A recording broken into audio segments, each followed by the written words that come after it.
Request any additions, deletions, or corrections, and then we'll work towards an approval of tonight's agenda.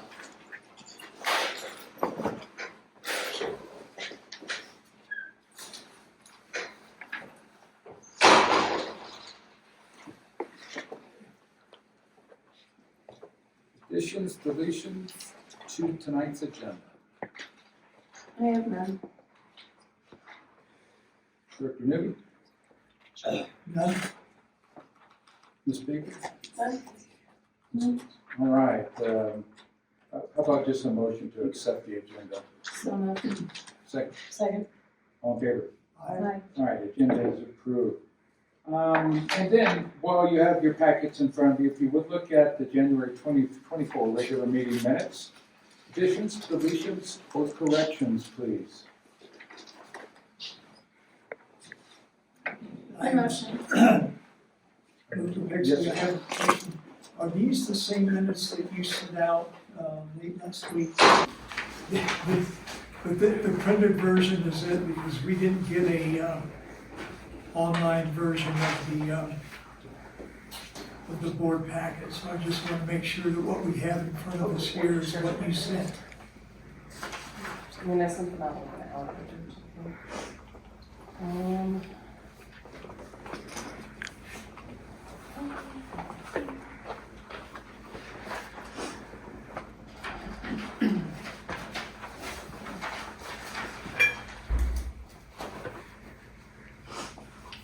Yes, these are the latest and greatest. Okay. Director Newby, are you comfortable moving forward? Yes, sure. Okay, perfect. If she says they're good, Yes, okay. and I heard a motion being made. Yeah, I moved that the minutes be accepted as. Second. Second, all in favor? Aye. All right, perfect. Well, that takes us right into item number 6, financial matters. Are you ready to go? Thank you. Yep, they're here. I don't actually have much, because this is a report for the first month of the year. So the only slide I had, which isn't up, which is fine, is basically recorded ledger expenses in January 2024 were $346,626, same number that's in your packet. So I make a motion to approve the expenses for January. I don't have a trend line because we're in the first month. So I make a motion to approve the expenses for January of $346,626. Is there a second on Second. Director? Okay, any discussion on the motion? Any questions need to be made regarding the motion? Any points of information?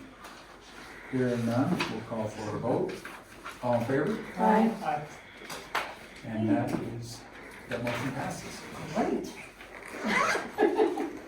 I think we have somebody who needs somewhere.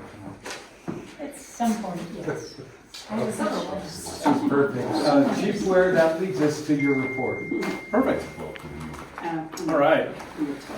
So much like the financials, January is usually not very exciting for the administrative side. A lot of what we're doing is just setting up things for the rest of the year. We do have 2 big projects that have started. We kind of kicked them off in January. The first one is the Nexus study, and that's been going on for the last 2 months or so. And up when this was printing, we didn't have that. I just spoke to the consultants today, and we should have our first draft, our first pass on Monday. So next week we should have the first draft of what that's going to look like. We'll have a red line copy. We'll be going, myself, Captain Yellen, and Fire Marshal Ross will be going through that, fine tuning that, and then they're anticipating we should have the final copy of that by end of next month. Once we have that, once we kind of learn about what this is going to look like, then we'll probably have some philosophical discussions with the board as to when impact fees, what will trigger them. Is it going to be a whole new construction? Is it going to be somebody who is adding more than 400 square feet on their house? Is it adding a garage with an apartment above that's going to be a long-term rental? So those will probably be some of the board discussion points that we can talk about. But we are on track to have this set up here fairly soon, hopefully before any more large projects come into our district. Chief, I have a question on that. Yes. While we're here. So this is the work that's being done by BBC Consulting? Correct. Okay. Can you describe a little bit about? Process, I was familiar with what the study did, and I understand impact fees, but I didn't know what it really entailed. So what it is the company, they take all of our capital assets, everything that we have, if you will, stations, trucks, blah, blah, blah. What we ended up doing was basically just giving them we had updated our insurance, so we gave them, then they take that, then they also look at how many, then they get the rest of the information they get from the county. So they'll get number of people that live here, number of houses, et cetera, and then they crunch all that. It as he said, it goes into this formula per se, and then they'll determine what their existing residents, the people that live in our district now, have paid for, in what we have because of the residents now. Then they'll extrapolate that out into what new residents coming in will have to pay their share, because the gist of impact fees is you don't want, the idea is people that come in are already going to get all the benefits that all the existing residents have paid for. So, and that's where that metric comes, that fee comes out. And I've been looking into them. They run the gamut from, some fire departments have $600, $800. Some of the smaller districts have $7,800 for this impact fee. But it's this vetted Nexus study that comes up with that number. It's not an arbitrary number. It's backed up by facts. So that's kind of the way it works. And then once we do that, that's where we're probably going to have some philosophical discussions with the board as to when the impact fees will be triggered. Right. Is it going to be triggered for somebody remodeling their kitchen? Or is it going to be somebody building a new house? Or is it going to be 400 square foot addition on their house? So we have to figure out when that impact fee is going to be triggered. And let me back up, and that's for single family residences. For single family residences, it's a set fee. So so for a house, it doesn't really matter if it's a 7,000 square foot house or a 2,000 square foot house, it's the same price. It's the same cost for that. When it goes to commercial is by a covered square foot. So larger commercial buildings, obviously they're going to have more impact on us due to suppression, et cetera, so they're going to have to pay more than smaller. So Sonic would have a much smaller impact fee than Safeway. And then that metric again is figured out through this calculation that they do. Once we have all that, once we have this all set up and figured out, you guys have given your input and we figured out where it's going to get triggered, then we take it to the Board of County Commissioners and they have to prove it because it's collected by the county and the county gives it to us. Then once the county commissioners approve it, we figure out when it goes into play and then that's the end of that. We have to update it every 5 years. There are some strings with it. We can't use it. The money we can't use for people. We can only use it for assets that have a longer than 5-year lifespan. So capital. Yeah, capital. For all intents and purposes, it's a little bit looser where you can use for SCBA cylinders or something like that, but we can't use it for people. So you can use it to buy an ambulance or Correct. Or a truck Yeah. or equipment, but not to pay salaries. Correct. Yeah. Yeah. So the idea is you're going to use it on things that last longer than 5 years. Right. And that's where it's not necessarily, it's capital-ish because an SCBA cylinder is $1,100, but it has a longer lifespan than 5 years, so that falls into that. The statute's written fairly loosely on what you can spend it on, but it is very defined. You can't spend it on salaries or people. So that's where that's at. It's pretty exciting. We've never had one of these. We'll see. There's going to be more to come on that. Did you anticipate it? Did they give like a broad range of? No, I kind of asked and he just said, you'll get the draft. I said, ballpark rough idea, is it going to be 600 or 6,000? And he just said, you'll know money when you get the draft. I'm guessing there's going to be a lot of moving parts in it. Again, I've never really I've looked at some of the Nexus studies, but ours is going to be different, so we'll know next week. Excellent. Then the other big project we've got going is our strategic plan. That started. Captain Yellen is the project manager on that. We've been working on kind of what that's going to look like. The first step is going to roll out on Monday. We're going to have an internal survey, and that's going to go to everybody from you guys all the way down to probationary firefighters. And then once everybody, we're going to get those, and Once everybody gets those, it's a pretty broad brushstroke survey, but that's gonna kind of guide what the rest is gonna look like, getting input from everybody on how they feel we're doing now, what they see in the future, and then that's gonna guide some meetings, some internal and external. That's gonna guide the internal side. Then the external side, we're gonna have a survey that we're gonna send out to the public side, to the constituents. It's gonna have, different questions obviously, but it'll be the same thing. And then once we get all these things compiled, then we'll start crunching that and coming up with that and seeing what that looks like. But it's kind of in that first phase, we're still collecting a bunch of data on it. So those are the two big projects we have. It's gonna be a lot, but it's pretty exciting. The other things we had in January, we did have our graduation, which is cool. Director Woods attended. It was pretty great. We had our honor guard as the first rollout. That was spearheaded by members here, and it's got members from pretty much everywhere in it. North Fork, Inter Canyon, and it's got volunteer career, but it's pretty successful. It's a Firefighter LeBaron's pet project, and of course he's a Marine, so he's very into that. And but it worked out really well. And that's about what we had in January. Call-wise, pretty uneventful. Couple fires, nothing of any consequence. It says 48 hours of staffing. That's only because there was some data entry that wasn't put in by the time we got this. That number's up. We average 3.2 members per call.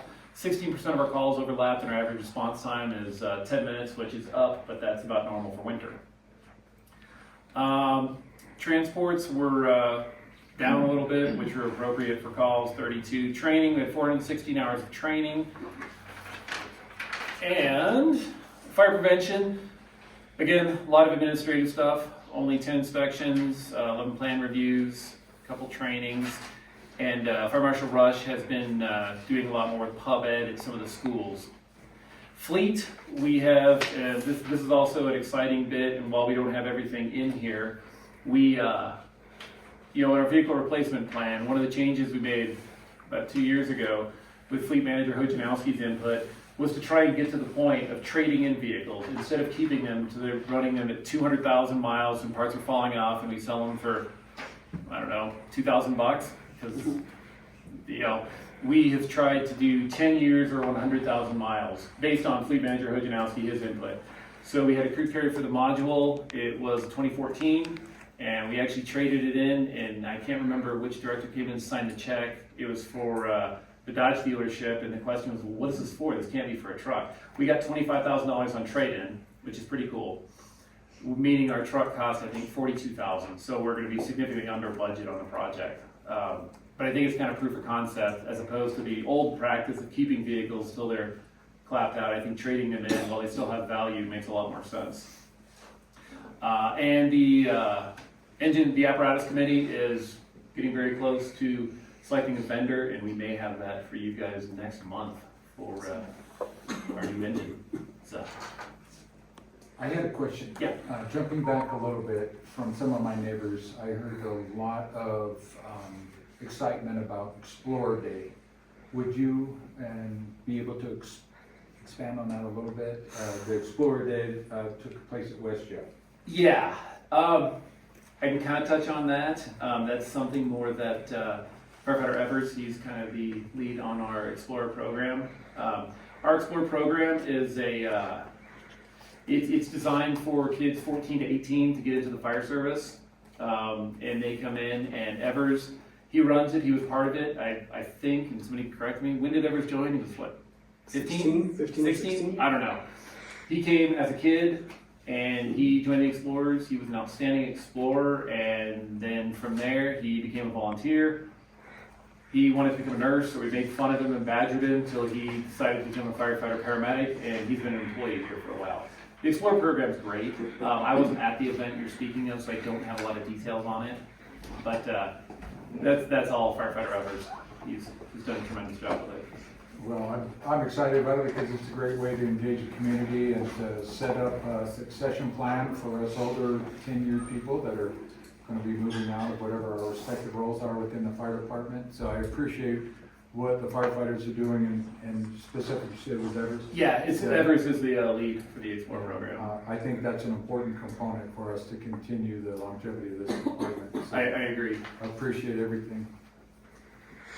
One other thing, a couple days ago, I thought I saw a chipping announcement out via social media, is that correct? Yes. That I saw, would you address Yep. that real quick? Address the process. Well, we are doing it slightly differently this year. We're still trying to streamline. We have a new app, which should be, so it's been a challenge. Every year we have a lot of people that are unhappy because they don't feel that we're doing enough. We need to chip more, we need to chip, all these bits. We get angry emails almost daily about it. So Captain Yellen found an app that is going to take a lot of the human error. So what happened before, somebody would sign up for the chipping program, and it would come in and it would be up to Ben Moses, our fuels lead, to take that, pin it on a map, schedule it, which there's a lot of time. He would spend hours trying to do these emails, plotting them on a map. Then he has to plot the most efficient way, because having a truck and a trailer, you've got to figure out the best route because you're not turning it around very easily. So now we have an app where somebody signs up, it's an auto task where it goes in, it's actually plotted on a map already. So it can go into these neighborhoods. So it's going to take a lot of human error out, because I do believe, there may be some that got missed. I mean, we would get hundreds of emails on this, and human error is a thing. I'll freely admit that. We would always make good on it, but this should hopefully take that out. We're also releasing it through our ambassadors. Our ambassador program has had tremendous success, and we started looking at the metrics. We still have people trying to take advantage of the program. We still have people who are building garages and using the program to clean up all their slash from their garage, which is not what it's designed for. We have people trying to get rid of construction debris. We still find concrete hidden in some of them. So we're trying to streamline the process, and after talking about it, our ambassador program, we have ambassadors in most of our neighborhoods, and we actually just got an email, we may have another one here coming up, but we released it through the ambassadors are sending it out, and we're gonna kind of see how this works. It's a beta test, just like everything. This program it's been growing every year. And so, once they get it, they're gonna sign in through this app, and I don't remember what it's called, but it's a program, they're gonna have the link, they're gonna do that, the auto tasks are gonna come out. There's one of the big things, it should actually give the individuals who sign up an email saying, we've received your request, which has been a challenge in the past. So they'll get that, and it's plotted, and then there should be, the goal is to give people a better time frame. The goal is to give people a better time frame when we're coming to do it. So people don't necessarily put out all their slash in month 1, but they're gonna be in group 5. And so it has to sit out all summer. And that's hopefully utilizing this new program, it should streamline it. So, Go ahead, Chris. a question on that too. So is the concept that the app is gonna be on our website and people sign up through the app, or people download the app? No, the app is only on, I'm sorry, the app is only on our end. It's only on our guys to do it. It's still just a link to sign up and data entry and all that. No, and I use that term loosely. It's a program that our guys are gonna be able to utilize with the mapping and all that on their devices. I'm sorry, not the line. To sign up for the So- activity is going to be? Well, what's gonna go on is it's pushed out through our ambassadors, so our ambassadors, through the yeah, so it went out to them. Because the other thing we found is mostly neighborhoods that didn't have ambassadors, those are the ones that are using the chipping program to clean up yard waste, to dispose of construction debris. So the ambassador program, again, we've had such a success with it that when we started looking at metrics and volume chipped, all the neighborhoods that had ambassadors, the ambassadors were involved in, we were getting a significant more, a lot more biomass. So it was working. So that was kind of a way to kind of streamline the process. Because the program is not to clean up material from building your garage or dispose of construction debris. The program is to hopefully help people with mitigation around their house. Well, I'm greatly appreciative, and I know my fellow board members are too, in the commitment that our ambassadors have taken towards contributing back to the community and making this a as fire safe community as we can, working in that effort. Do we have any ambassadors here that are sitting here? Please raise your hand. Missy, were you raising your hand? Any over here? None? Well, thank you all. Thank you very much for your efforts in promoting this program and helping us do what's right. It's, we have to work together. Well, and That's the only ultimately, way we're gonna be able to get it done. yeah, and ultimately mitigation is a social problem. You know, it's gotta be community-based. If we don't have communities working together, and this came up at a county meeting, that, you know, yeah, you can do everything, but if your neighbor doesn't do it, it doesn't really matter. Right. So it takes a community to kind of push all this out, and the ambassador program seems to be working pretty well. So when does the chipping start, or That, signups start? signups. Couple weeks, months? Captain Yellen, March 1st, I believe. March 1st is when it's going out, or I can ask any of the ambassadors. And then the goal is, right now, what we're shooting for, we're gonna change everything up. We're gonna start chipping probably the second or third week in May. And Jason Pappenfuss has kind of built out a different schedule where the goal is, barring fires or response, we're gonna be able to keep up on it a little bit better with some improved time management and some ways to streamline the program. I know that some of the board members, including myself, and I know a couple others, have taken advantage of the chipping program, and I would recommend every community member to get on that list, because there is only so many spots, correct? There's only so much time that we have available with our personnel, so. And that's, you know, we're not doing any more properties than we did last year. I believe we were without looking, 475, does that sound about right? 450, excuse me. And out of that, almost every house was meeting the max of 15 piles of 5 by 5 by 5, which is, that much will fill the white truck.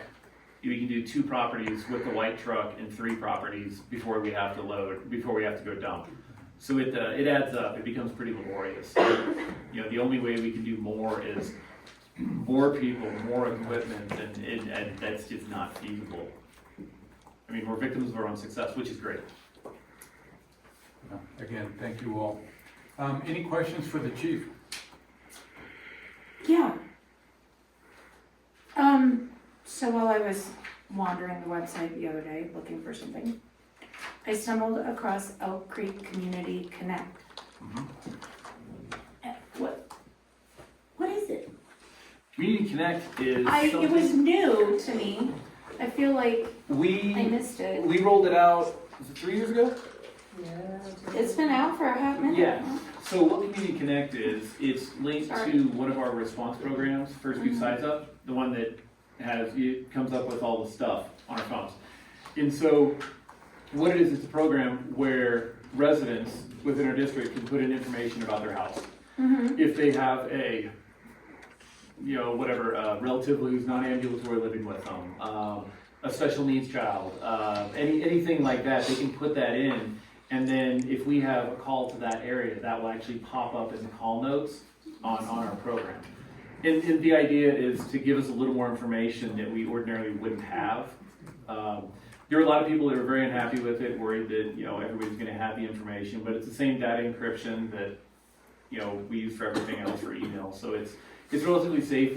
We've got, I haven't looked at it lately, but we've got a fair number of people who have entered information into it. And we don't even see it. It's not a database that you can go and search and tinker. It has to be a call to the actual address where we actually get to Before see it it. populates. Yeah, so then it populates with whatever, you know, if somebody put in that they have, their elderly grandmother lives with them, her bedroom is upstairs, and she's not ambulatory. Okay. And so the goal is if we're called to that house for an incident where it's a fire or something else, we know that there's a person who's not ambulatory in there, and there's a high probability that they're gonna be there and we need to do something about it. The other place, we haven't utilized it yet, but if there is evacuation component, we'll be able to use that with First Due. We go through them and we'll be able to get all of the information for that area. So if we do have non-ambulatory person, something like that, It helps you. it'll help us kind of strategize where, because of course we're not in charge of it, but if we can help law enforcement, if there's somebody who needs special assistance, we can do that. Or tell them to do that. Yeah, and a lot of it's gonna be just telling law enforcement that, you know, at 123 Pine Lane, there's somebody who is deaf, for instance. You know, so they're not gonna hear you knocking on the door. That's awesome. So that's what it is. I think that's a great concept. I actually created my profile and filled out all of the things, and I haven't seen it on any sort of promotional. We push it out probably once a year. We Okay. kind of have a big social media thing, you know. When we first got it, we threw it all out there, a whole bunch. And then probably once or twice a year, usually Okay. beginning of fire season, we'll kind of do a big social media blast. Hey, get involved, this is what it is. Because the idea is if we always have it going, it's going to be, you know, people are going to put it on mute. So, No, I completely agree. I just must I hadn't noticed it either, but it's see. comprehensive. It's pretty cool. It That's does why. talk about confidentiality, and it does talk about what the possibilities an individual would have to enter their data. So thank you for that. I look forward to seeing it. Bethany, are you gonna be the one? As I was looking for something else, I was like, what the heck is it? And again, we try and do it kind of before fire season, kind of, you know, in those Which times makes to sense, try yeah. and inspire people to do it. But I think given the kind of fluctuating population up here, there's lots of move in and move outs, post-school, like right Yeah. before school starts, that kind of thing. And people are looking for that. And that's why we try and hit it, it's specific times, I mean, That's, that's cool, thank you. Any other questions for the chief? No, but as long as you rescue my pets, I'm good. it'll do our Did best. you fill it out Yeah. on That that? I did, I filled that out probably a year ago. Right there. Yeah. Awesome, thank you. Thank you. Sorry, my sign language skills are not very good. Okay, that leads us to public comment number one. Note, or a reminder, it's 2 minutes. Will be controlled by Vice President Devaney. It's been shortened to 2. Did I see what I meant 3, I don't know why. You can limit it to whatever you want, 3 though, minutes, President and Tinsley. it will be controlled by President Devaney. And the first individual we have is Mr. Neil Whitehead.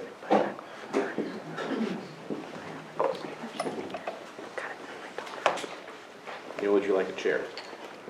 No, thank you. Can I get a start? Yes, sir, whenever you're ready. Neil Whitehead, the third. I'm a resident of this fire protection district since 1998, 31634 Black Widow Way. And when the chief described the impact fee, I was rather surprised. I had assumed that it was for major developments such as the bike park, where there would be many serious injuries a week in ambulance transport, and wear and tear on the ambulances, wear and tear on the firefighters and paramedics, and that these would be major impacts upon the district. And number one, how is that going to be handled? Or if you want to build a 30 or 35-foot building and you need a ladder truck, that's an impact fee, and that could be $100,000 plus maintenance for 10 or 20 years, hundreds and hundreds of thousands of dollars. So what you're giving me is basically a tap fee for nickel and dime stuff, and I do feel that the residents of this fire protection district will have some serious opposition to that. And I'd kind of like to know, is there going to be impact fee for the bike ranch if completed, just beyond the square footage? I think they're still in the process of trying to determine that. Would you allow us to put together a package of how that might look, and we'll present it next month? We'll put it on the agenda of old business. Is that Isn't an that part of impact the fee? Nexus study? Yeah, Yeah. kind of what we're doing. Yes, that's what the Nexus study is. So impact But you're fees, talking about a 400 square foot addition in a house. So again, I think that for us to compile accurate information and then not just to talk haphazardly, I would ask Mr. Whitehead that you give us at least a month to try to bring something together so that the chief can provide accurate information. Chief, would you be comfortable with that? I would Of hate course. for us to misspeak during public comment when this is intended for Mr. Whitehead to raise issues that we bring back, not to be addressed during comment period. Impact fees are strictly outlined, Mr. Camilo can speak to it, impact fees are strictly outlined within the statute. We'll be doing everything we can within the statute. We can't operate outside of the statute with any of these. I'll be more than happy to put Yes, this sir. together. So I and we'll have a appreciate draft. Mr. White, would that be, that's the way I'll we're have to gonna, accept it. sir? I'll have to accept it. Yeah, that's what I was gonna say, is that the only way we would like to have this happen? I want you to get the right information. Okay? Is anything else you would like to talk about, Mr. White? No, thank you. All right. And next speaker, and Paul, forgive me, your last name, I'm not sure if it's... Olson. Olson. So I got two questions to start out with. And was it the last meeting, it was said that the people's comments made from this perch aren't included in the minutes of the meeting? And they really should be, because I don't see them really being acted on by the board, since it's the public input to you all, and they get lost. They may be on a recording or something, but, you know, why am I gonna look at that?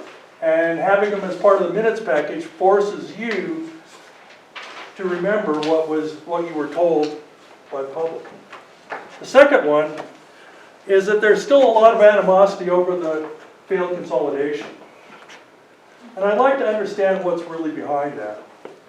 And in looking at corporate America, it seems to me that the bigger the organization is, the higher the salaries are for the people that run it. And I'd really like to know what the salaries would have been if the consolidation would have went through. And I think you owe it to the public to be transparent about that. The other one is I see they're doing 2 studies, and the public's going to be included at the end. And with the long-range study, typically they convene a panel of public citizens to guide them, rather than the incestuous way you're doing it right now. You really need to have outside input. Thank you. Thank you, Mr. Olson. I would like to speak to both of those really quickly. Mr. Olson, the public comments are noted in the minutes.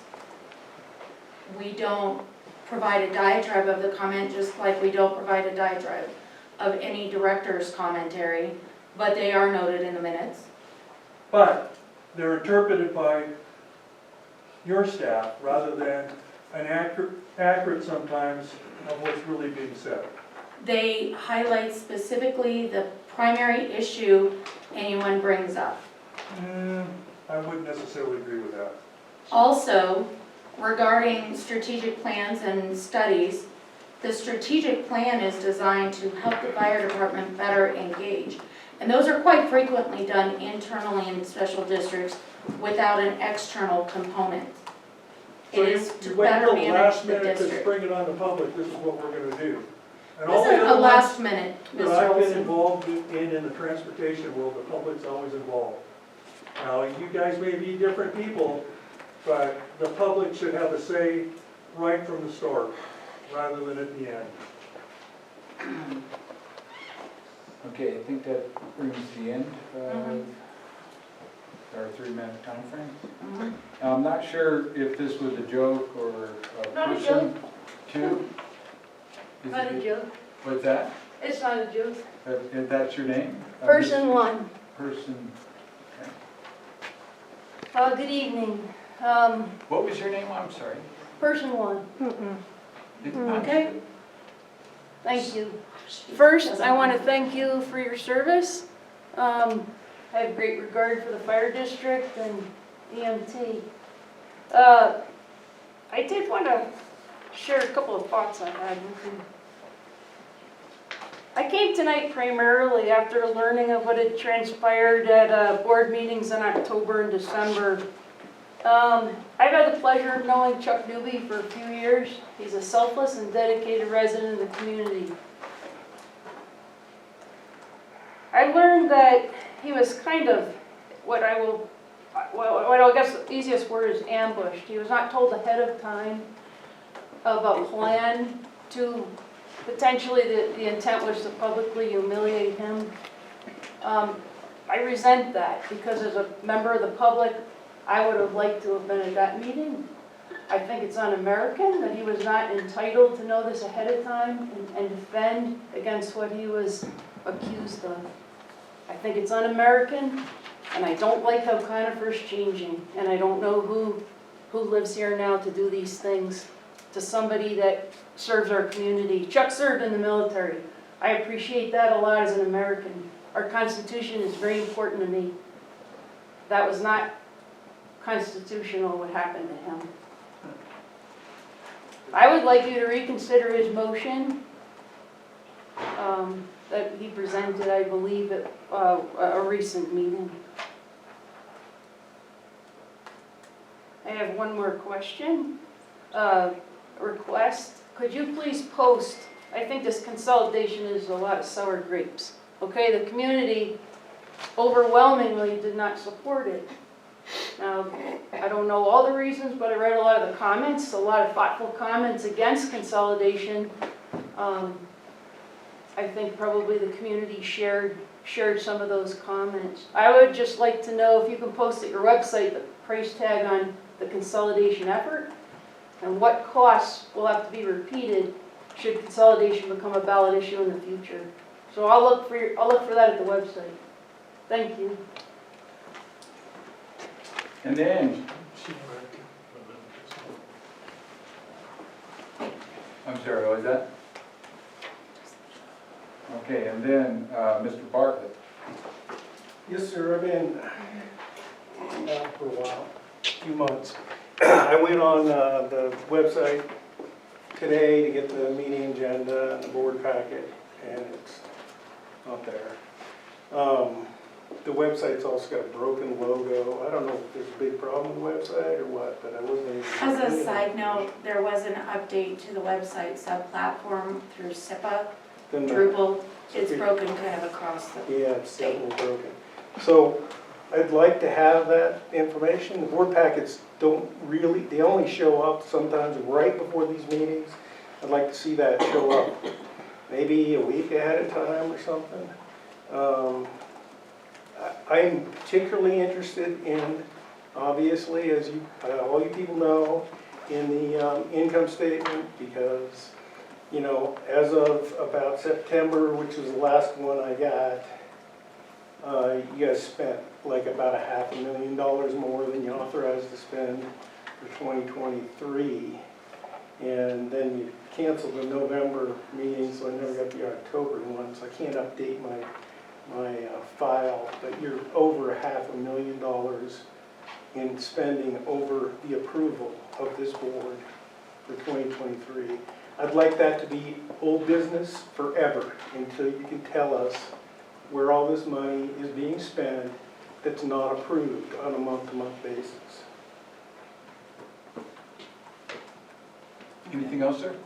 Yeah, I got 3 months. How many minutes do you want to give me? You only have 3 minutes, Mr. No, Bartlett. I got 3 more 20 after seconds. this. You got 1:18 now. I take advantage of it. Okay, don't worry about me. Okay, that was one point, meeting notice. Okay, next one, budget meeting was canceled in November. So I didn't get to see any kind of budget that you're legally required to produce in November so we can review it for a month before you approve it in December. So I don't know what happened to that.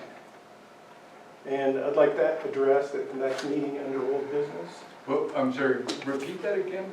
In November, you canceled the November meeting. There was supposed to be a published draft budget in November according to the state law so that we can review it for 1 month before you approve it in December. There was no November meeting. I didn't see any proposed budget that was approved in December, I'm assuming. I wasn't at the December meeting. Do I have to pay for his asking me questions? Do I get more time? Oh, go ahead. You have- Since I interrupted you, I'll give you another 20 seconds. Okay. So I agree with Paul on the citizen questions like I'm asking right now. I never see these questions come up in old business. So I'm addressing you right now. I want to see old business. I want to see all these things I'm talking about discussed in old business next month. How much more time do we got? I got. Yeah, I'll give you, it's 10 seconds. Yeah, okay, I'll wait till my next 3 minutes for my next.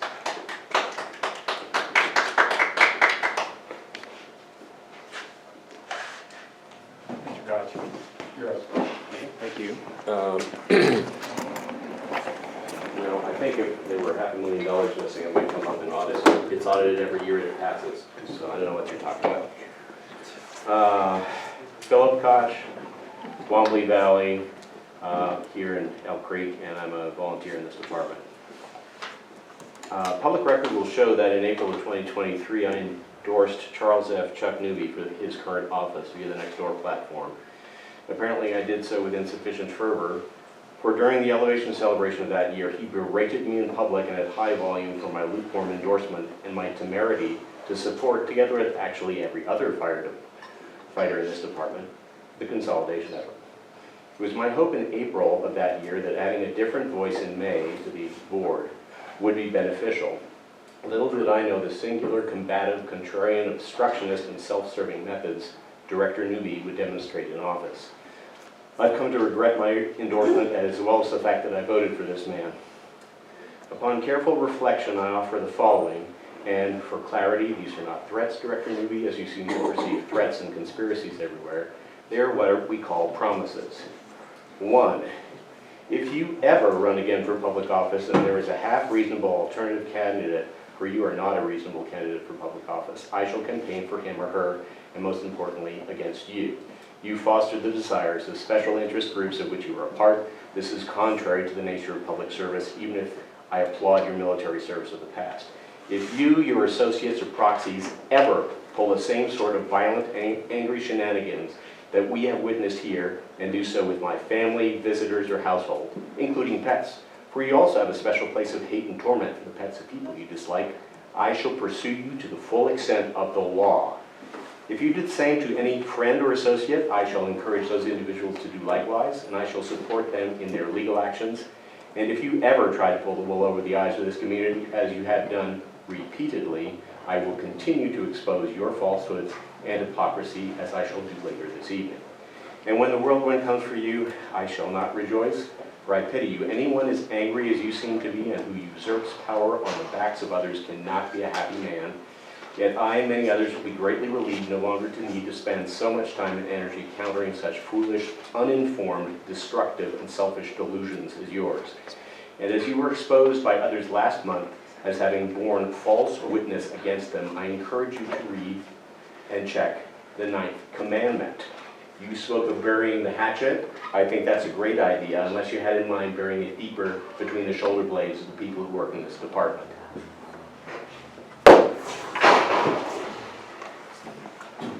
Okay, that ends public comment. And we'll take us to old business. We had discussions about the chief's contract, and Director Devaney, you had some insight into that. Would you like to update it where we are, or? Absolutely. Okay, thank you. Sharon and myself have reviewed the contract in an updated format, so we've corrected for dates and allocations and such. We are I'm done. Are you done? I'm done. Okay. So we will submit that, we will email that contract to the rest of the board tomorrow morning, after one final last formatting perusal tomorrow morning. I will email that out to the board of directors for review and approval at the March meeting. So you'll have 30 days to review the contract. Has legal looked at It's it yet? It's a base legal contract. It mimics the one that was both issued prior, which was approved by legal. I will CC it to Mr. Camille. Having written several of these in my career, there's nothing substantial or outstanding in it. It's a standard fire department chief agreement. So I'll CC it to John so he can rubber stamp it, but I don't think that there's anything in it of note. It's a standard fire department contract. And so is is the process that we're gonna be able to offer recommended changes? and so forth? Absolutely, Yeah, if you wanna okay. do that, I'm more than willing to, if you have questions or changes that you would like, please feel free to email Sharon and I. Yeah. And, we can discuss it just kind of as the subcommittee, just so everyone is aware, both, John, I'm not gonna butcher his last name, Ziggy, and Corey McTaggart have both reviewed it from an HR perspective as well. So we will get that out to everybody. I'll make a point of getting that out to everybody tomorrow morning. So you'll have a month to review it and we can vote on it and approve it. Any other questions for Director Devane? All right, that brings us to the first item of new business, the resolution designating the posting location for Elk Creek Fire Protection District 24-hour meeting notice. John or Chief, do you want to just give us a little clarity on I this? can speak to it Okay, as go well. ahead. I was gonna say, I think Director Devane. Yeah, this is a housekeeping item. This is something that should be done statutorily at the beginning of every year. So it's just a housekeeping item, needs to be done. It's an annual requirement.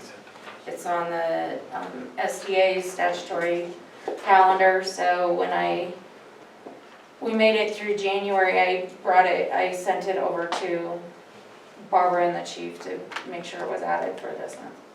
So, and I've asked Barbara to calendar this, so that it's approved either at the very first meeting of the year or in December prior to the first meeting of the year. And this will take a motion to approve the resolution by Yes. the board members? So would you be willing to make that motion? I so move that we approve the resolution designating location to post notice for the Elk Creek Fire Protection District. We have a motion. Is there a Second. second? A second by Director Newby. Is there any discussion, any further discussion? Any further discussion? Further discussion? All right, call the question. To accept the resolution designating the posting location for Elk Creek Fire Protection District, 24-hour meeting notice. All in favor? Aye. Any against? Abstentions? That motion passes. Okay, I think this is you as well. The next several are, I believe. Yes, Director Management Service, District Management. District Management Service. So, as the board is aware and many of the audience is aware, I manage several special districts in Evergreen. I'm the administrative manager for Evergreen Metropolitan District, and and as part of that manage West Jefferson County and Kittredge. It takes a staff of 7 to manage the administrative and financial department.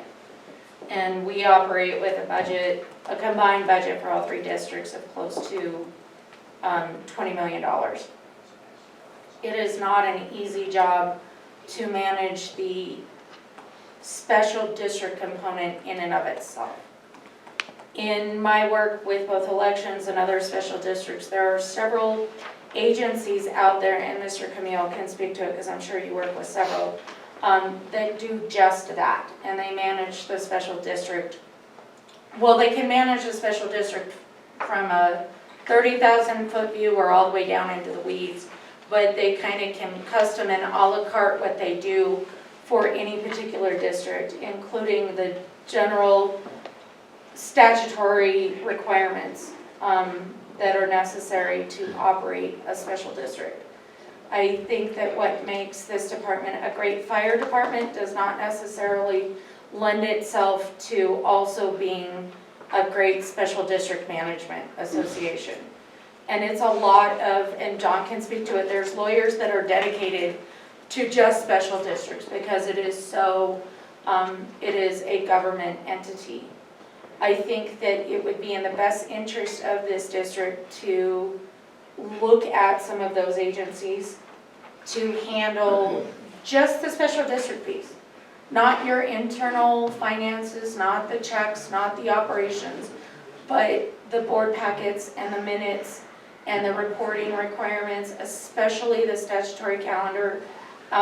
There are things that have to happen at the first of the year that have to happen. And through no fault, I don't want to cast shadow or aspersions or blame, but those are not getting done for Elk Creek. And it's important that they get done. I kind of addressed this when I was interim director, but as the vice president and as a fully elected director, I think it is very important that from a special district perspective, we get our house in order and clean up those filings. So I'm more than happy to provide you with some names of special district agencies that can help. Their services are incredibly reasonable, in my opinion. It'll take kind of that burden off of you to know those things. Because we've talked about it, there is a lot to know. It will take some of the financial impact out of the legal side of it, because from a certain perspective, we won't have to defer to Mr. Camille. Not that I want to take money out of your pocket, but you're kind of expensive, John. We know you'd rather not engage us, that's fine. But and it will take some burden off of Chief Aronson and off of Barbara and off of John Camille, and it'll just make sure that all of those little stupid nuance pieces that take up a month of one of my staff's time are handled. So. Just a quick question, what do you estimate those services will cost? And then the follow-up question would be to our treasurer, will we be able to incorporate that this year, or are you looking next year? I guess there's 3 questions in there. So I know of a special district manager who does this for, she's just one singular individual, and she runs like Brook Forest Water and Sanitation. It's about a $700 expense a month. And she does all of it. She files their notices and their reports and their board packets, and she pulls it all together. She runs on an hourly basis. I know of agencies that manage it more broad spectrum, and that's gonna be more labor intensive and cost more. Do I think that it is, I would suspect for this district, for what I think would be an appropriate take-up, for an appropriate delegation of responsibilities, would probably be in the area of $1,000 a month. I think financially the district can't afford to not to. Some of these statutory requirements, some of these filings can have legal ramifications that are more expensive. And I know that we have already approved a budget, but that's not to say that we can't amend our budget. Obviously, it would require, that's why I'm bringing it forward. I would like Chief to investigate and come back with some options. I'm more than happy to send you some contacts of people that I know that work in the industry. It's not a super zippy transformation, but I think it would be prudent to look at possibly making this happen by third quarter, just to get some of those things in line, because they handle like the budget filings and the audit filings and making sure just all of those deadlines are met and timely. So, and then we can tell them when we want the board packet out and not put an extra burden on staff. Any questions for Director? Yeah, Stewart? Director Devane, just, so you're very experienced, obviously, with, running special districts and so forth. Mm-hmm. For those of us who aren't as experienced as you are, how would you envision this person coming in, interfacing with the department, with the board? And how would you see that working on a, average month or maybe an exceptional month? I mean, how would it work operationally with staff and with the board? So we, Kittredge Water and sanitation uses a separate special, a separate administrator, and she is more broad spectrum, she cuts all of their checks and does all of their finances. What it would look like from my perspective is that she would communicate with Barbara and with Sharon and get the financial reports. She would communicate with Chief and get his report, and Barbara and Bethany and whoever else has a report to submit, and pull that all together in a time framework that works for the board. And she would build the agenda, so she'd be in communication with President Pixley and the rest of the board, and that board packet would come from, and I'm referencing she because that's in Kittredge Sanitation and Water, but it would come from that management person.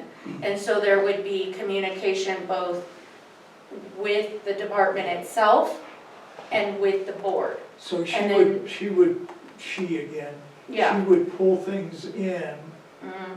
collate it, put it together, make order out of chaos, so to Yeah. speak. And then push that out to the board as appropriate. Yes. And then also push out to the other governmental agencies, Yes. legal, et cetera. Yeah, so there's, in the special district manual and on the special district association website, I have a copy of it pinned to my whiteboard at work. There's a calendar, and it tells you everything that needs to happen and when it needs to happen. And so we all know that sometimes it's not just a quick print and send, you have to make changes. There's transparency notice that needs to be updated, there's budgets that need to be filed, audit reports that need to be filed, boundary maps that need to be changed, and all of this has to happen. And so it would require that agency or that agent to reach out to whoever handles the boundary maps for the fire department and say, hey, your boundary map deadline is coming up, I need this, so that I can get it filed appropriately. And then there would also be that reminder, I have 10 days, you need to get me that. And I don't know the internal workings of the IT within the department. It may be such a thing that that agent or that agency has VPN access to records, so they can just pull that directly. We work, Evergreen Metro works with Clifton Larson Allen as a controller, so they do our budgets and our audits, because that is a very labor-intensive piece. And they have VPN access into our system to get to our accounting software, to get to our reporting software, to get to our billing software. So it can streamline as easily as Chief Ware wants to enable it to do. And then they would be responsible for taking the minutes, that agent would be responsible for putting all this stuff together. And the people that do this are basically experts in this field. There are people that come in and go out, but the people that I've worked with have been doing this year over year over year. So. I guess I would like to understand, Director Benny, what is not getting done here? Because we do have financial statements that come out. Your transparency notice wasn't filed on time, the boundary maps aren't filed on time. You're missing at least 3 years of boundary map filings.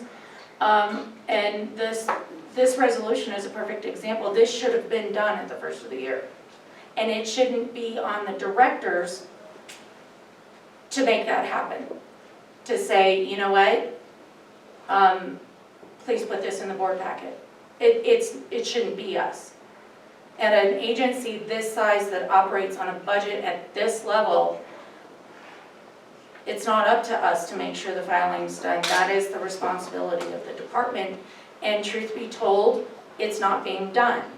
I'm sorry, to answer your question about transparency notice, I did file that the first This week year? of January. I filed it the first week of January last year.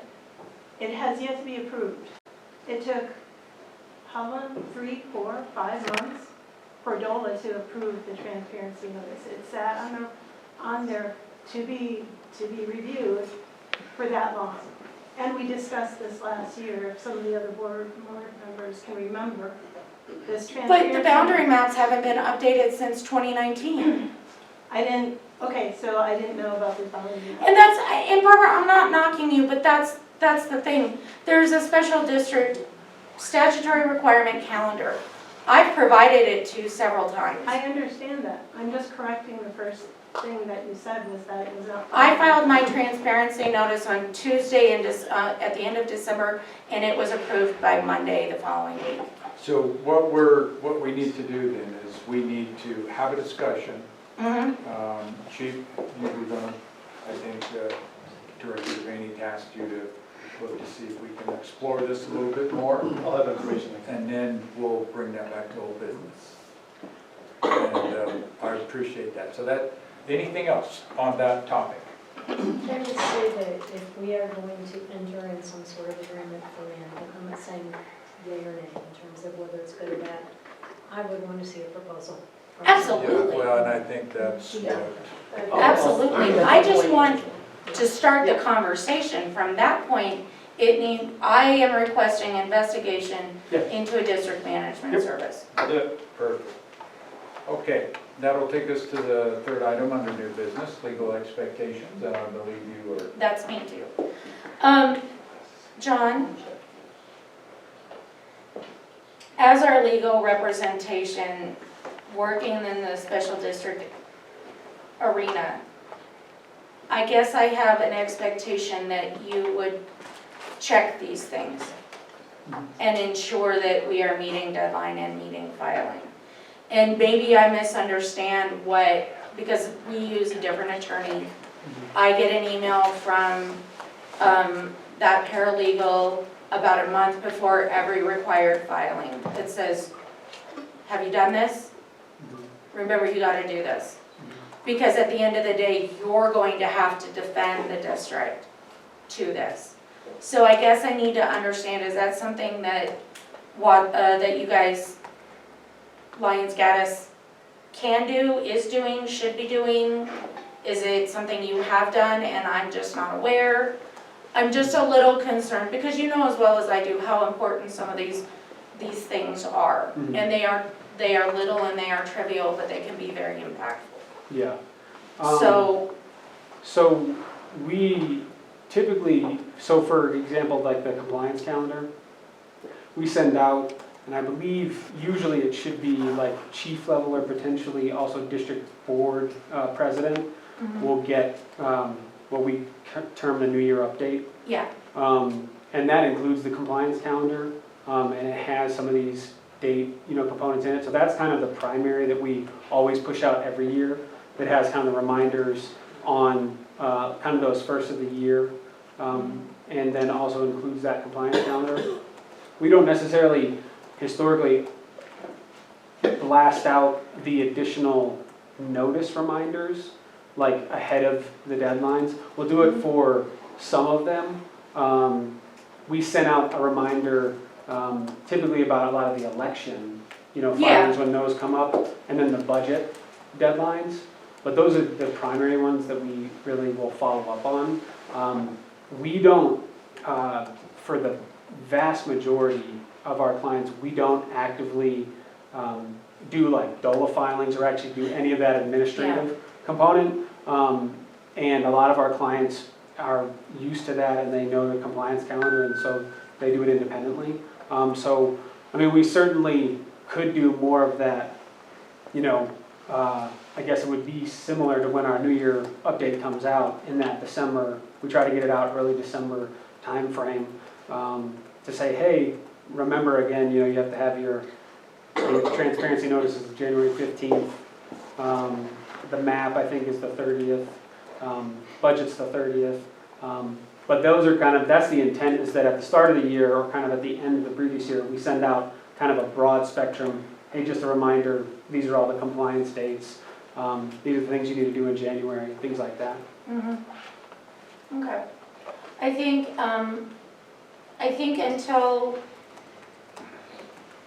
given that, from my perspective, Chief Ware was kind of thrown in the fire on a lot of this. And the management from the special district side is a very specific component. And it's very different from just it running and administering an organization. And so I think it would be good for the district to have maybe one of the paralegals just kind of go through the DOLA site and the DOLA filings and help, in the meantime, help everybody get caught up. Yeah, we can certainly do that. And then until some other arrangements are in place, whether Chief Ware decides he wants to keep it in-house and just designate something to that, or whether an agent is hired, contracted to do that service, I think it would be a good idea to have some sort of monitoring Okay. of that. That's my opinion, and the board can weigh in on that. Yeah, our paralegal doesn't do the filings. She just reminds me to do said filings, which then I delegate now, because I can do that. But it's, Yeah. I mean, it takes time, Mm-hmm. you know, and if you're not used to doing it, and if it's not part of your regular, it can fall through the cracks. It's, you know, my district goofed their budget posting notices, and we had to reschedule some meetings to accommodate it. Happens. Right. But it's what you do to learn from that and move forward. So I have a question, Don. Is there some way where December of 2024, or maybe sooner, you could actually put out a calendar and send that calendar to the chief and Barbara and Scott? Is that something that you guys could do? Yeah, I mean, that is what we historically have done in Okay. that timeframe. We can try to because it's also kind of an issue sometimes, because we typically will push out the DOLA compliance calendar, but they're not necessarily always, I think that they didn't put out the 2024 calendar until mid-January. Yeah, So, because all the tax deadlines got all goofed Yeah. up. So we, for example, and that one, we just pushed out the 2022 version, like the one that was up, or I guess the 2023 for 2024. But that is the intent, and even in our memo itself, it calls out some of the primary dates, like the 15th and the 30th. There's a handful that happen in January every year, and then there's the major ones, surrounding if it's an election year, things like that. But certainly happy to, be more proactive for the district, specifically here on, assisting with that information flow. Am I correct in understanding that the district management services will also eliminate some of the burden that we're discussing with Mr. Camille? Yeah. So, okay. Absolutely. Because what they will do is they know that calendar. Because they live by that calendar. Everything they do is attached to that calendar. So while they're doing it for if it's a larger organization, for their 100 other groups, Elk Creek Fire would just be part of that. And it's all streamlined for them. It's all, plug and go, because they have all those details in, and it just spits out those forms and those transmittals. Where, for Barbara, she has to go through and log in and make the updates, and those updates have to happen if there's any sort of changes. Not just once a year. If a director leaves and a new director is appointed, you have to go back and update the transparency notice. So they do that.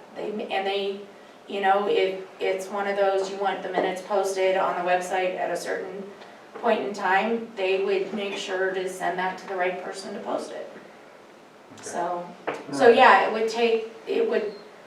it's just like, it's concierge service to make sure everything's getting done that needs to get done.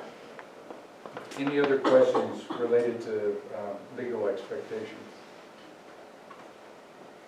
All right, that leads us to our last item of new business, that's core requests. We're working with Mr. Camille to try to create a new core policy to ensure that it is accurate on our website, looking at it right now. the policy and the core request form, I think the core request form link is broken. And so we want to ensure that the core request policy and the core request form are accurate and meet the expectations that we need to for the statute. One of the issues that we've noticed as of late is that in the last month and a half, we've had 24 core requests that have somewhat taxing the front office, Ms. Barb, and the need is there for us to ensure that this core request process is streamlined as well as possible. It's also important for my fellow board members to know that actions related to core requests need to come at the direction of the board, not individually, as an individual board member may do. The board has to have the approval for efforts like that in the future. So if a private citizen wants to request a CORA, by all means, if anybody is looking for information, but I think a lot of information is here. I'm not going to step in the way of any individual private citizen putting in a core request for information. But again, I want to remind the board members that if these are to be done, they need to be done as an individual, not on behalf of the board. Section 11.2 of our bylaws state that our board, I believe it's section 2, that our board needs to work as a team, not individually. Any questions related to the process? And then, Mr. Camille, did you want to mention anything about the core policy or the core policy that we're trying to update? Kind of another one of those just like best practice recommendations, as we've had a couple questions on core process, and you kind of have the basic request form on the website, but a lot of our clients have moved to a more formal policy that outlines like a more full scope of the process. So I think it's just best practice recommendation as far as setting expectations, how they're received, how they're processed, what the district's policy is as far as who handles them, whether or not there's an extension under the statute, just kind of those compliance pieces. So it's just all laid out in a very clear way. It also addresses any fee components related to the statute. So the standard statutory rate for copies is 25 cents a page, and then you have the hourly research and retrieval fee. That is actually coming up. I think this year is the CPI adjustment, so in July. So depending on timing, the intent is to have a draft policy for your consideration at the March meeting. And you'll see that the current fee, which it was the first one, it started at $30 an hour, and then it adjusted by CPI, so now it's like $33.58. And again, given a lot of the inflation that's happened in the last just 2 years, but since the last adjustment, I've heard that the expectations are it's going to be a fairly substantial hike up, and it may go north of $40 an hour. That gets posted by the Office of Legislative Counsel, so that'll be in July. So that is to say, we may go through the process, and you may choose to adopt the policy, and then we may have to go back and actually. Can you just write it as a schedule, and then write a line in there that says schedule subject to, refer to Schedule C as, or Schedule A as, okay, that's how. Yeah, we've always recommended, because the way that it's an interesting differentiation in the statute as to the application of the fee. So the way that it's drafted in the statute, our recommendation has always been that your policy should state the specific hourly fee, because that's kind of the trigger for being able to collect it. Mm-hmm. It says you have to have a clear policy that states the fee. Fair enough. So that's always been our recommendation, is that you go in, you actually adopt or amend essentially the existing policy, just to state that number clearly. I mean, and as long as you you could have a schedule, but it would also be the recommendation additionally then to have the specific fee listed on the website as well. Oh, yeah, and that's, our sheet it's just the schedule of charges and how much it costs, and if we put it on a USB drive versus if we put it paper Right. and stuff like that. Yeah, That's, yeah, I mean, some districts are much more specific about things like that. And there's been some minor legislative changes in Cora the last few years. There may be some more actually in this legislative session. there's one on the docket right now, I think, House Yeah. Bill 1296. Yeah, and I think that's more, interestingly, there's been some Cora proposals on the press side Mm-hmm. the last couple sessions, more on the kind of, broadening the scope or reducing. And I think the current pending bill is more on the other side, which is more the potential protective measures. One of the big debates in that realm has been the data mining, kind of it's somebody in Dallas that just wants your customer list. We get one every Yeah. 3 months. It One goes like more through vendor like a list. rash to our clients. We get like the same question about the same core request for like 3 months in a row. Yeah. So they've been, potentially the push is to define something like that where it's more for pecuniary gain, than actual, public information. And so there's, possibly some adjustments. Again, it's one of those statutes that seems like any time anyone tries to touch for whatever reason, it becomes a little bit of a third rail. So we'll see how that goes, but, so that is just to say there, there could be some adjustments, because typically our recommended policies predominantly track the statute. It's really just reiterating to make sure there's clarity on the front end, what the process looks like more holistically. Awesome. So, look, comment here. So I agree we need to have a streamlined policy. We need to have a policy that's published, it's clear to everybody, so no disagreement there at all. In regard to process, you're going to bring a draft policy to us to review next time. Right.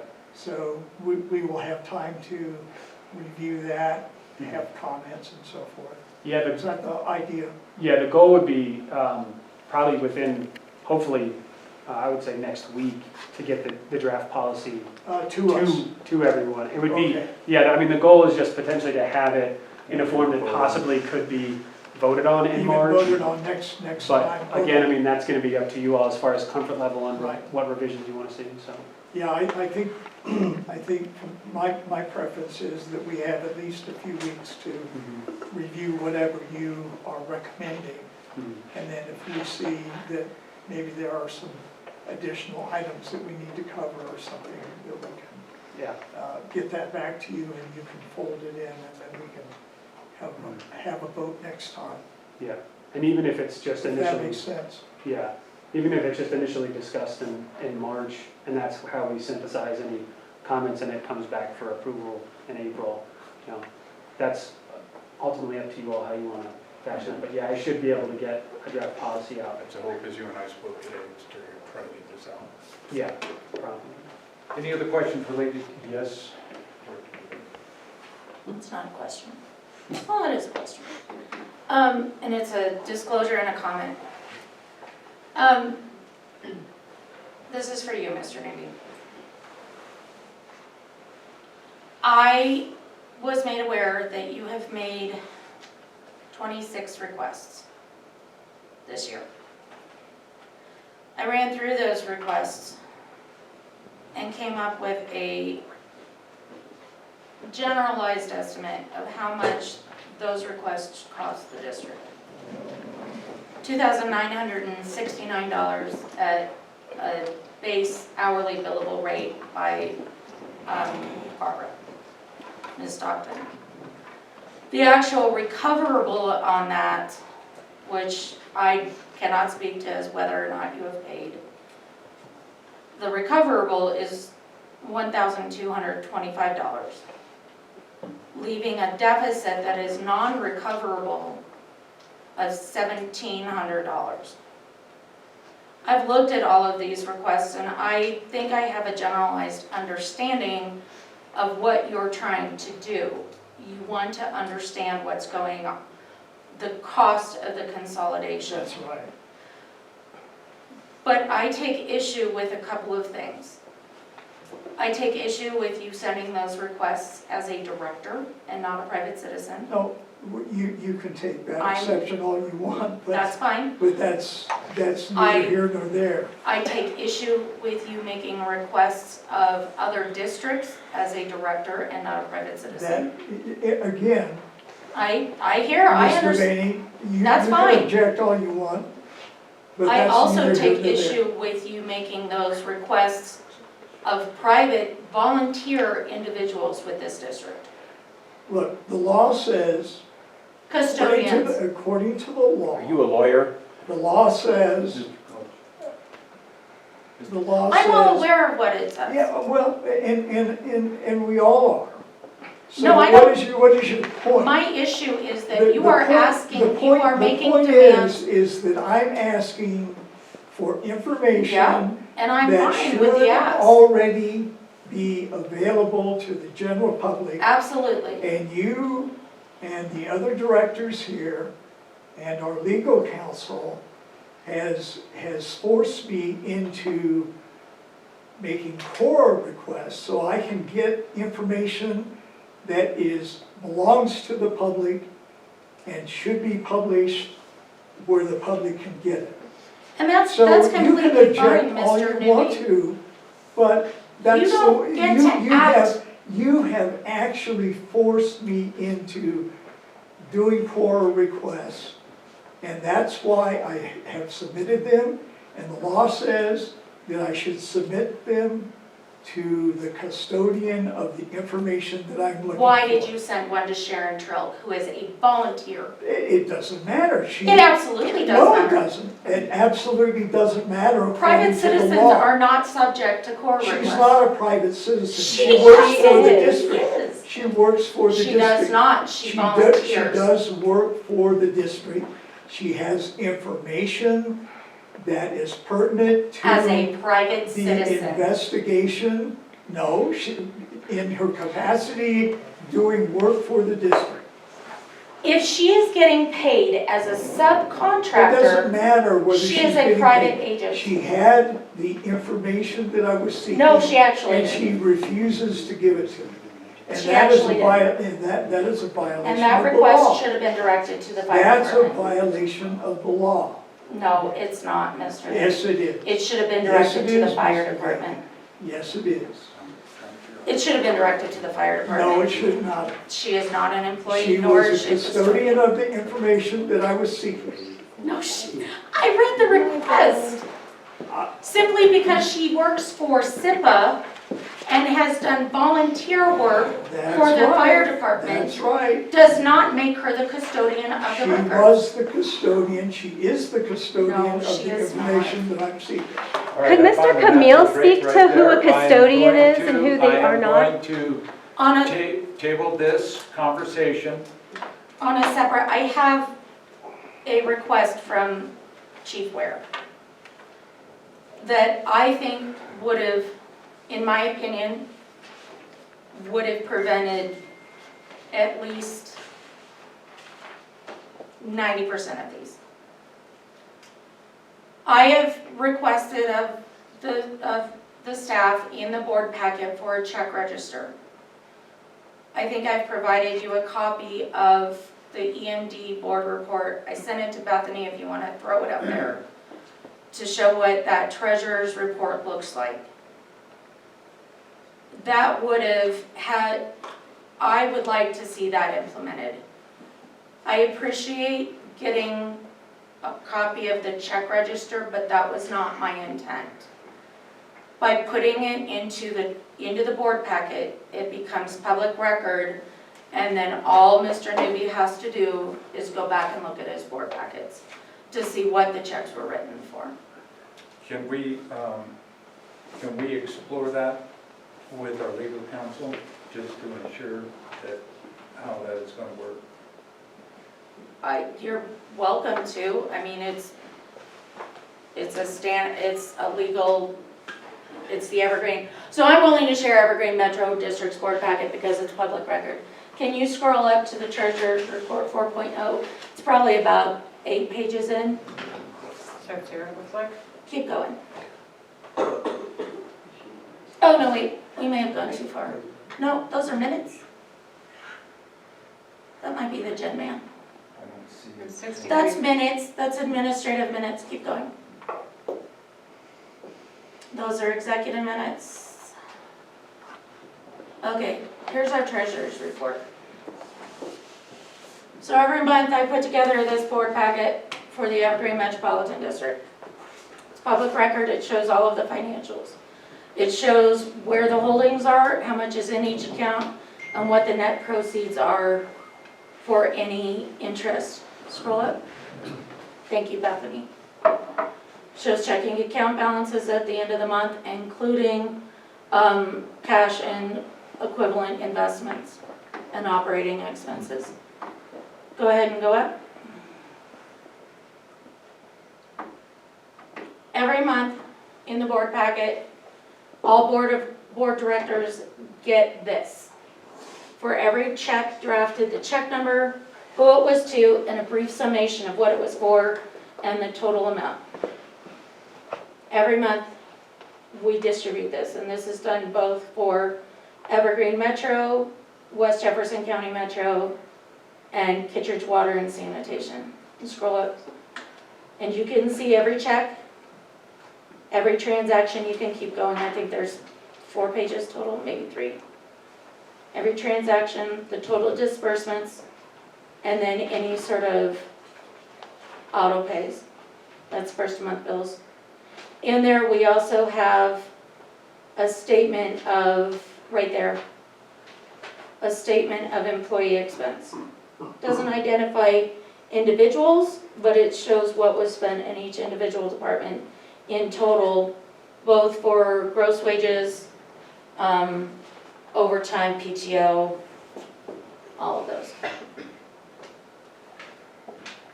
This is published in the board packets every month, and it provides transparency in spending accounts. I appreciate what you guys do from a budgetary and accounting perspective, I really do, but one of my biggest issues has been every month I see that report, but I have no idea who those checks were going to. And I'm not in, I have every faith in this district, but I think something like this would have prevented 23 core requests. Because it would have said, all of that information is public and available in our board packet. And every 3 months, we send out a budget to actual that shows our current budget and spending to date and projected spending for the rest of the year.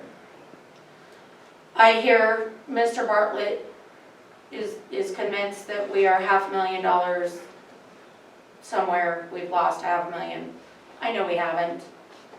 If we had misaccounted for $500,000, the auditors would have noted it, Sharon's ethics would have noted it, your ethics would have noted it. We're not $500,000 lost funds, but it would facilitate more transparency and say, look, this is where our money is, this is how much we've spent, this is what's been approved, and this is where we're at. I have that from your record. Mr. Bart, I hear you, Mike, I do, and I'm trying to address this in a professional way. Your sheet, which I'm sure you have every faith in, Comes from your records. fantastic. I would like to see it from the accountants. I would like to see it presented. What? These are your records. As you have documented them, and I am not questioning you, I want the district to provide them in full account. Me too. Okay. I think we're on the same page. You're just being you about it. Okay, so Yeah, I'm being that your points are noted. We will discuss this and with our treasurer and with Ms. Barr, trying to incorporate your suggestions and we'll bring this back under old business to update the board and the public on how we're going to proceed. All right, that takes us to our second public comment, 3 minutes. I will, again, as I have done in the past, not earlier this morning, ask that those that are speaking please maintain a degree of civility. And we are honestly trying to do the right thing here, and there's no reason for us to get sideways. Let's just address these things in a professional manner. Mr. Neil Whitehead, you are up.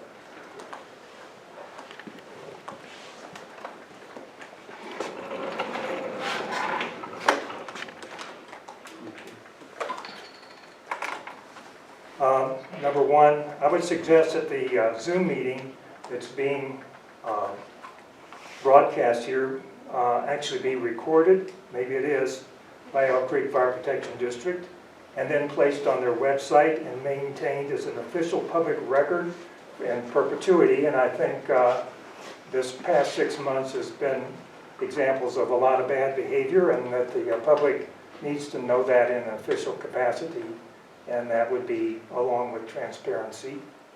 Number two, I was getting ready to suggest a check register very similar to what is published in the Canyon Courier as a paper of record for Jefferson County, only we're not going to spend any money, but it should be posted on the website in perpetuity, so you don't need to have a board packet. It's there for anybody to get into, and it would consist of essentially an ID or check number, 3 or 4 word purposeful description, not just services. And again, this is really critical, and also the fact that this Fire Protection District has not been forthcoming on terms to the public in terms of how much this actually costs the taxpayers of Elk Creek Fire Protection District. And they really want to know, and that any future actions for a consolidation or what have you will demand that you produce a full and true accounting of what you have spent up to this point. Thank you. Thank you, Mr. Whitehill. The next individual is Mr. Olson.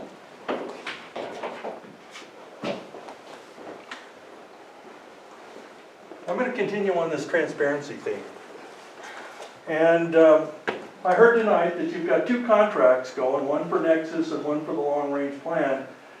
And how were those procured? I mean, when I saw the procurement contract for the consolidation, it was more or less poorly written and procured sole source. Was there competition for the contractors to do this?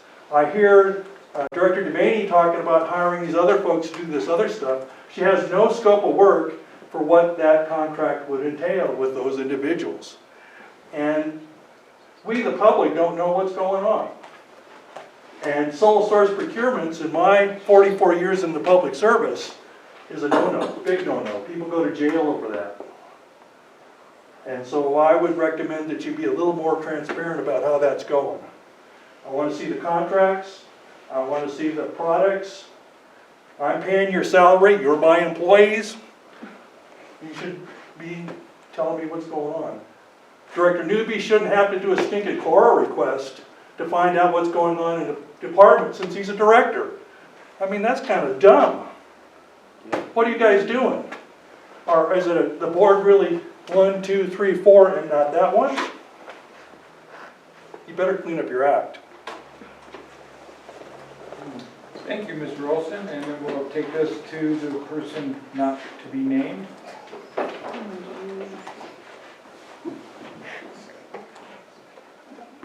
Thank you. I would recommend or request that instead of you identifying people that could handle that contract, it be published in the paper for fairness, so that other contractors that Director Devaney does not know have an opportunity to bid. Thank you. Thank you, person. That takes us, and forgive me, is it Aleo? Aleo? Oh, that's me. I'll pass. Okay. Thank you, sir. And that brings us to Ms. Weinfeld. No comment. And that takes us to Mr. Bartlett. Okay, I'll continue on it. My list is getting bigger every time. This whole compliance calendar, anybody can get the compliance calendar. It's online. I have it. We got it every year. We didn't have to have our lawyer send it to us. SDA puts it out. You can go to SDA's conference and go through their SDA university and learn what your job is and just do your job. That's what you get paid for. I think personal attacks on Mr. Newby shouldn't be allowed here. I think that's ridiculous. And we've heard that. I've heard this has been going on for a long time here, and you're allowing it to happen. No, sir, I'm not. Yeah, you are. You are. So anyway, I've been asking for an annual report out of this fire district for years. And I think it's not an uncommon thing to see an annual report from a fire district. It's a report from the chief of the district to the board. I recently saw one that came from Conifer Wildland Division or something. Very pretty, you know, many pages, colorful pictures and stats and all this stuff. Haven't seen one out of this fire district for many years. I don't think that's an unreasonable thing to ask for. I don't know how the board of directors can really direct anything if they don't know what's going on. And that should be a public document. We should get to see that. It should be on the website. This whole thing about transparency is huge. I like the idea of being able to see the books. I was the treasurer of this fire district for years. I could walk in, log in, see everything that was going on. It was very transparent. Anybody asked me a question, I would tell them the answer. I can't come up to our treasurer in public and say, hey, what's going on here? But I would like to see that on our website. I think that's a great idea. Let's show me every single nickel that's spent, and I wouldn't have a problem with this $500,000. I didn't say it disappeared. I said it was spent over what was approved. I don't know where it was spent. I don't know if it was backed out of some accounts or backed into some accounts. I can't see the details of all these accounts to figure out what it is. I'm asking you people to look at it and tell me what this $500,000 is. That's all I'm asking. So there's some kind of pension board thing coming up. And I talked to a few people. I'm actually receiving a pension from being a retired volunteer firefighter here. I'm eligible to run for this board. I don't know who I'm representing. I've been asking for 12 years of a list of people that are retired that I could talk to. I need to know. I talked to all of the people I know and they say, yeah, go represent us. And it's like, well, what do you want? If I'm going to represent somebody, I need to talk to them and say, hey, what do you want to do with our $3 million that's sitting there? And we have somebody that comes in to our meeting and says, you know, the best thing you could do for the fire district is drop dead. And the last person I want to pay to give me that kind of advice is that lady that was here at our pension meeting telling me to drop dead. Do you understand that, Mr. Pixley? Yes, sir, Mr. Bartlett, I sure do. I think Pam is your friend, and I don't want to pay her anymore. She's not, sir, and she is somebody that's highly reputable and comes from the FPPA who manages your money. And tells me to drop dead in a public meeting. Sir, you're going to get on to me for what somebody else said? Yeah. I didn't say that. You brought She her said to our meeting. and she provided a great deal of information. So I want to know who can vote by the person so I can contact them, how the vote's going to go, and when it's going to happen. Mr. Bartlett, can That's I all ask I you a need. question? Did you receive an email or any sort of correspondence from the membership about, Who's the membership? from Ken Shine or No, Holthiel or anyone regarding running for the board? no. Okay, thank you. There's not that many people here this meeting. The parking lot is packed. I had to park out on the street.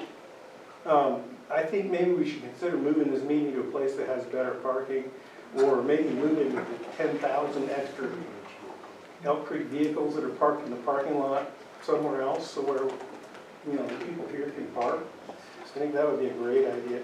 I think that should be on the next agenda on old business.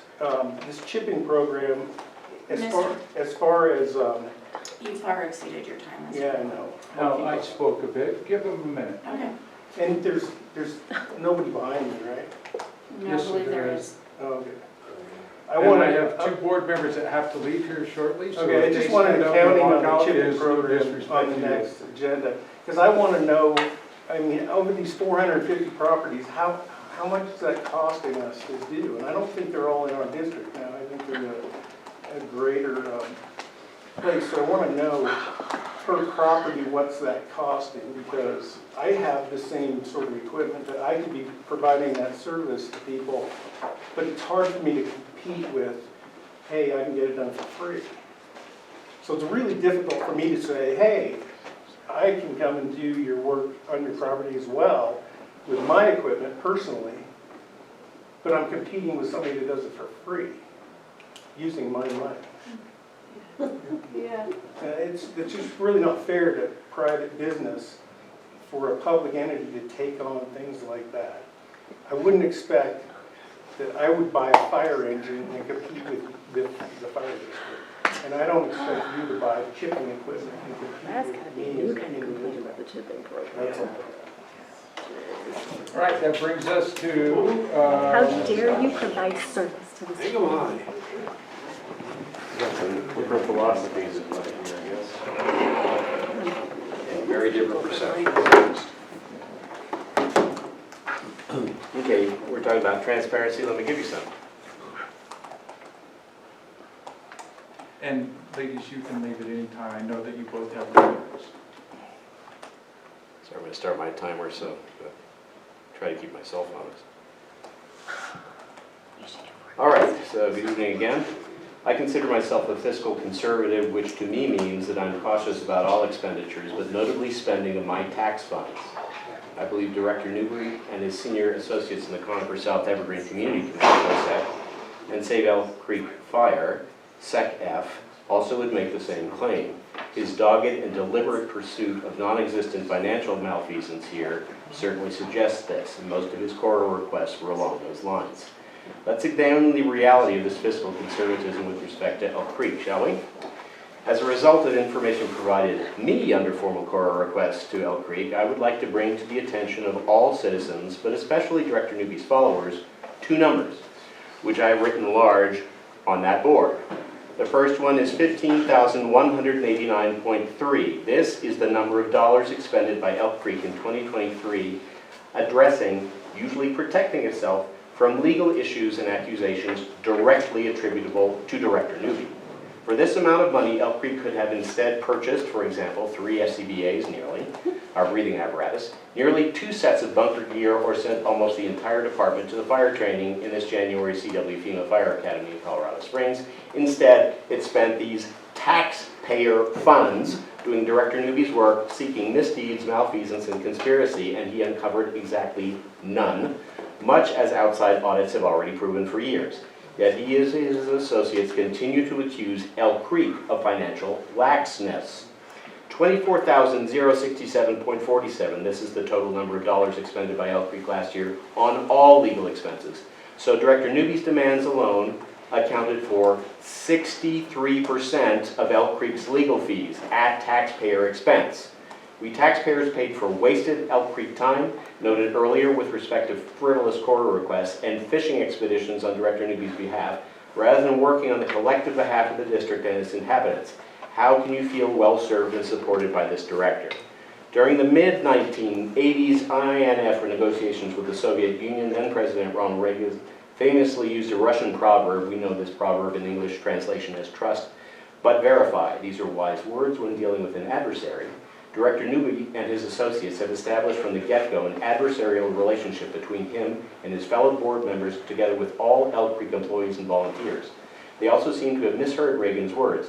Their special interest group's methods with respect to Elk Creek suggest that they believe in distrust and vilify.